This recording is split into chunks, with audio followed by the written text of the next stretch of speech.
오늘 우리에게 주시는 하나님의 말씀은 시편 23편 2절 말씀입니다.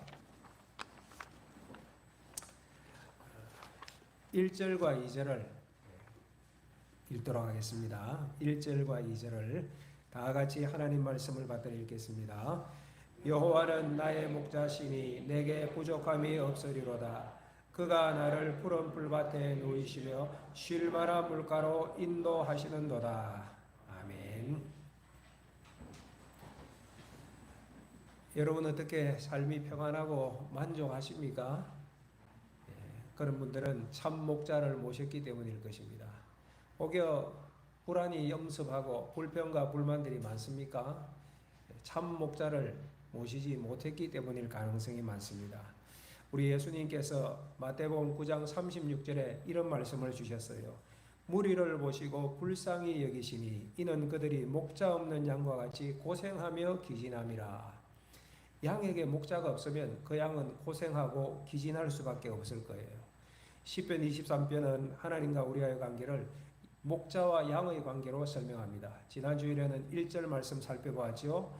여호와는 나의 목자시니 내게 부족함이 없으리로다. 여호와께서 내 삶의 목자가 되시면 내 삶에는 부족함, 두려움, 어려움 없을 것이다. 그 고백이었습니다. 오늘 우리가 살펴볼 2절에 보니 양이 푸른 풀밭에 누웠다고 말씀을 합니다. 목사님 가운데 실제로 양을 목자가 되어서 양을 길러보신 목사님이 계세요. 필립 켈러 목사님이신데 이분이 책을 썼는데 우리 한국말로 양과 목자라는 제목으로 서점에 나와 있습니다. 아주 좋은 책인데 보실 분들은 한번 꼭 읽어보시면 좋겠어요. 이 책 안에 보면 목사님께서 목자로 양을 키울 때의 경험을 바탕으로 해서 양들은 다음과 같은 조건이 되지 않으면 절대로 눕지 않는다고 합니다. 그럼 그 조건이 뭐냐? 몇 가지를 말씀하시는데 첫째는 두려움이 없어야 하고, 두 번째는 자기 안에 싸움이 없어야 하고, 세 번째는 파리나 기생충 같은 괴롭힘이 없어야 하고, 네 번째는 배부르게 꼴을 먹어야지 그때서야 비로소 편안하게 눕는다고 합니다. 그러므로 오늘 2절 말씀, 그가 나를 푸른 풀밭에 누이시고 쉴만한 물가로 인다. 양이 풀밭에 누웠다는 것은 그 양이 얼마나 평안하며 만족한지를 보여주는 표현입니다. 가장 완전한 평안의 상태를 2절이 보여주고 있습니다. 그러나 여러분, 푸른 풀밭, 쉴만한 물가만으로 되는 것은 아닙니다.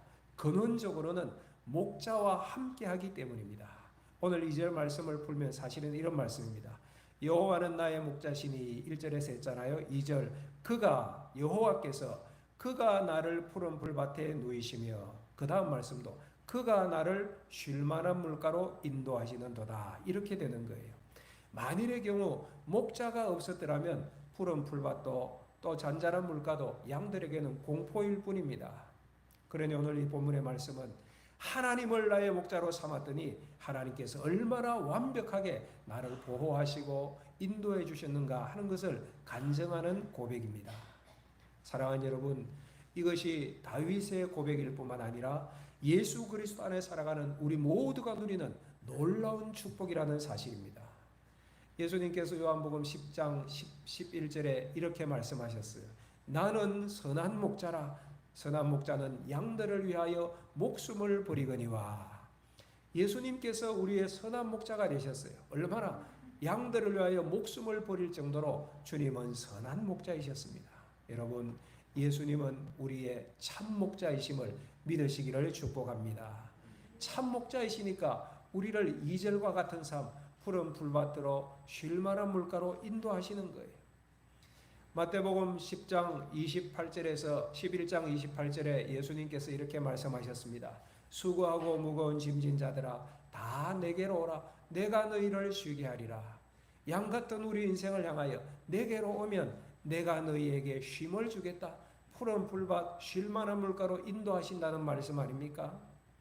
요한복음 14장 27절에서도 예수님께서 제자들에게 말씀하셨어요.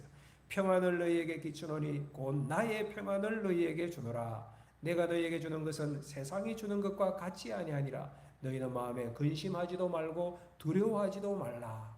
주님께서 말씀하셨어요. 요한복음 14장에 기록된 배경은 십자가를 앞두고 있는 상황이었어요. 그 밤이 지나면 우리 주님께서 십자가 고난의 길을 가시는 그 순간이었다는 말입니다. 그런데도 주님께서 두려워하는 제자들을 향하여서 내가 가진 평안을 너희에게 주노니 두려워하지도 말아라. 내가 주는 평안은 세상이 주는 것과 같지 않다고 말씀하셨어요. 이분이 우리의 목자가 되세요. 그런데 교인이면서도 이러한 평안과 만족을 누리지 못하는 분들이 있다면 그것은 왜 그런 것입니까? 예수님을 믿는다고 하지만은 실제로는 예수님을 목자로 삼지 않기 때문입니다. 오늘 2절이 본문인데 읽어볼 때 여러분 느낌이 어떠세요? 그가 나를 푸른 풀밭에 누이신다. 그가 나를 쉴 만한 물가로 인도하신다. 정말 1절과 2절을 볼 때 인생 문제의 답을 얻었기 때문에 감동이 되고 안심이 됩니까? 아니면 아이고 이거 너무나 많이 들어왔던 말씀인데 진부하게 들리고 또 뭐 약 같은 것 과대 광고 선전하는 것처럼 그렇게 들리세요. 아니 푸른 초장요 쉴만한 물가요 정말 그러세요? 그렇다면 우리에게 한번 보여주세요. 여러분 마음이 그렇습니까? 여러분 참으로 안타까운 것 중에 하나가 교회 안에 불신자가 있다는 거예요. 세계적인 전도자였던 빌리 그레이엄 목사님께서 은퇴를 앞두고 있을 때 이런 말씀을 하신 적이 있어요. 나는 복음이 교회 밖에 필요한 줄 알았습니다. 그런데 새삼 깨닫는 것은 교회 안에도 복음이 필요한 사람이 너무 많다는 사실입니다. 그런 말씀하신 적이 있어요. 교회 안에 있는데 예수 믿지 않는 예수님을 나의 목자로 정말 모시고 살아가는 사람이 아닌 경우가 있더라는 거예요. 오늘 교인들 중에 참 목자이신 예수님을 알고도 꼭 붙잡지 않는 사람들이 있습니다. 왜 그렇습니까? 왜 그럴까요? 예수님을 알아요. 모르는 것이 아니에요. 그런데도 왜 예수님을 붙잡지 않느냐? 예수님 외에 평안을 주겠다고 속삭이는 또 다른 복음이 있기 때문입니다. 어디죠? 어디에요? 세상이죠. 세상. 조금 전에 읽었던 요한복음 14장 21절에 예수님께서 말씀하시는데 세상이 주는 평안도 있다고 하잖아요. 여러분 세상이 주는 평안이 있는데 그것을 조종하는 것은 마귀입니다. 마귀는 그래서 아담과 하와를 철저하게 무너뜨렸죠. 아담과 하와가 하나님께서 주신 에덴 동산에서 정말로 평안하며 만족한 삶을 살았습니다. 왜? 하나님께서 목자가 되셨기 때문에 단 한 가지 선악과만 먹지 말라고 말씀하셨어요. 그런데 어느 날 마귀가 와서 속삭이잖아요. 야 하와야 아담아 저거 한번 보고 먹어봐 하나님처럼 될 거야. 아담과 하와는 마귀가 가리키는 길을 따라갔습니다. 그 길이 더 맛있을 것 같고 더 좋을 것 같아 보였기 때문입니다. 마귀가 거짓의 압이라는 사실을 아담은 하와는 몰랐던 것이죠. 결국 에덴 동산의 축복을 그들은 다 잃어버리게 되었습니다. 참 안타까운 일이죠. 그런데 더 안타까운 것은 지금도 이 마귀의 거짓말이 통하고 있다는 사실입니다. 여러분들은 하나님이 어떤 분이시라고 생각하세요? 하나님이 어떤 분이실까? 하나님이 어떤 분이실까? 하나님 생각해 보니까 성경 보니까 이건 이래라 저건 저래라 요구하는 것 많으시고 내가 좀 재미있어 하고 욕심나는 것은 하지 말라 하시고 어렵고 힘든 일만 하라 하시는 그런 하나님으로 생각되지 않습니까? 꼰대 같은 하나님 말이에요. 그에 비하면 세상은 보니 참 재미있을 것 같아요. 하면 될 것 같아요. 내 마음대로 살으면 즐거울 것 같아요. 거기에 진짜 만족함이 있을 것 같아 보이지 않습니까? 그래서 마귀는 여러분들에게 끊임없이 속삭입니다. 야, 다 해봐. 한번 시도해봐. 너를 즐겁게 하는 삶을 살아봐. 본능에 충실해. 재미있을 거야. 마음껏 즐겨. 끊임없이 여러분들에게 얘기할 것입니다. 그래서 예수님을 알고도 꼭 붙잡지는 못하는 것입니다. 솔직히 어떤 때는 세상이 이끄는 길을 가면 더 마음이 끌리지도 않습니까? 이것이 죄입니다. 하나님에게서 마음이 떠난 것이 죄이고 그래서 그 길에 서면 뭐 괜찮은 것 같지만은 마음이 그렇게 불안한 거예요. 집도 있고 차도 있는 것 같지만은 마음이 불안한 거예요. 허전한 거예요. 왜? 참 목자 안에 있지 않기 때문에 그렇습니다. 혹여 우리 마음이 그렇다면 이 마음 주님 앞에서 탄식해야 합니다. 오 주여, 긍휼히 여겨 주십시오. 저는 이것밖에 되어지지 않네요. 주님이 저를 붙드셔야 됩니다. 저를 불쌍히 여겨 주시옵소서. 이 간절함으로 주님의 십자가를 다시 붙드셔야 돼요. 여러분, 우리의 목자가 계신데 아니 내가 당신 어떻게 믿어요? 믿을 수 있게 해줘봐요. 그렇게 말한다면 이거 어떤 느낌이겠습니까? 이 양은 실제로 상당한 위험 가운데 이미 있는 것입니다. 그래서 여호수아가 이스라엘 백성들에게 선포했잖아요. 그의 사역 마지막 즈음에 어떻게 보면 죽음을 앞두고 있을 여호수아 24장에 보면 여호수아 24장 15절에 이렇게 말씀합니다. 너희가 너희 섬길 자를 오늘 택하라. 오늘 나와 내 집은 여호와를 섬기겠노라. 백성들을 향하여서 아니 광야 40년을 함께 지났고 가나안 전쟁을 치렀고 하나님의 역사하심과 능력들을 경험했던 그 이스라엘 백성들 가운데 하나님을 섬기지만은 세상도 섬기려는 사람이 있었다는 거예요. 여호수아가 너희가 오늘 누구를 섬길지 진짜로 선택해야 한다. 나는 여호와만 섬기겠노라. 그렇게 선포해. 엘리야도 갈멜산에서 이스라엘 백성들을 향하여서 선포하죠. 열왕기상 18장 21절에 너희가 어느 때까지 둘 사이에서 머뭇머뭇하려느냐. 여호와가 만일 하나님이면 그를 따르고 바알이 만일 하나님이면 그를 따를지니라. 바알과 하나님 가운데 둘 사이에서 줄타기 하는 사람들이 있더라는 거예요. 하나님과 세상 가운데서 눈치만 보고 머뭇머뭇하는 사람들이 많이 있었어요. 엘리야가 도전하잖아요. 선택해라. 하나님이냐 세상이냐 바알이냐. 사랑하는 여러분, 우리는 명심해야 합니다. 우리가 사는 이 세상은 영적으로 심각하게 오염되어 있습니다. 물론 보기에는 좋은 것이 너무 많아요. 재미있는 것 많아요. 만난 것 좋은 곳 많이 있습니다. 그런데 우리의 생각에 많은 오염이 있잖아요. 우리의 삶에 많은 죄가 틈입에 있잖아요. 가치관이 전도되어져 있습니다. 요즘 사람들에게 특별히 젊은이들에게 사랑과 정절, 의리 이런 것들을 얘기하면 웃기는 소리라고 얘기할 거예요. 존중과 배려의 가치관을 얘기하면 그렇게 신경 많이 쓰지 않을 것입니다. 사랑, 믿음, 신실 이런 것들을 얘기하면 구시대의 유물처럼 여길 것입니다. 오늘 우리 시대는 어떻게 보면 우상 섬기는데 자기 우상을 다 섬기는 것 같아요. 자기 존중의 우상 가운데 다 빠져 있어요. 그러니까 사람들이 생각하는 게 뭐니? 내 생각이 중요해요. 내 생각, 내 방법, 내 삶이 소중해요. 그래서 내 마음대로 그냥 살아보겠다는 거예요. 그래서 동성애하는 것입니다. 아니 성적 결정권이 나한테 있는 것이고 내가 내 마음대로 사는데 누가 뭐라고 하느냐고 그렇게 살아가는 것입니다. 나 편한 대로 살겠다고 합니다.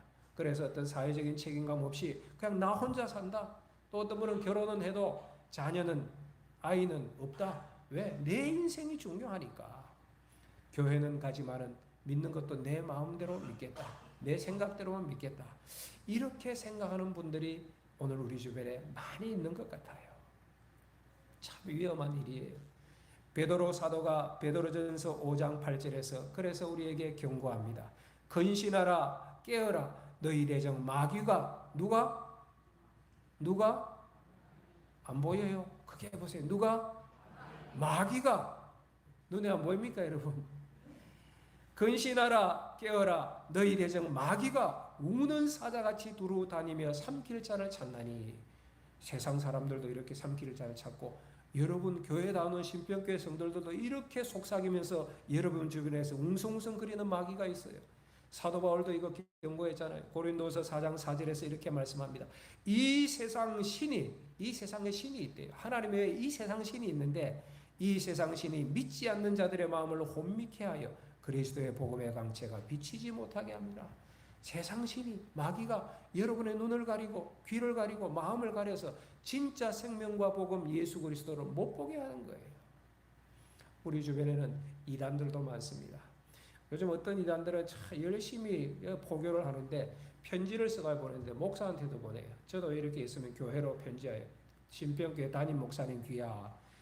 어떤 교회는 또 목사를 찾아가는 이단도 있다 그래요. 그 편지를 뜯어보면 내용이 그래요. 하나님께서 참으로 안타까워하십니다. 목사님 어서 회개하시고 참 계시의 말씀을 듣고 양떼를 살려주세요. 제발 부탁드립니다. 집요하고 간절하기까지 해요. 자기들은 진짜 믿고 있는 것 같아요. 자기들이 진짜 계시를 깨닫다고 믿고 있는 거예요.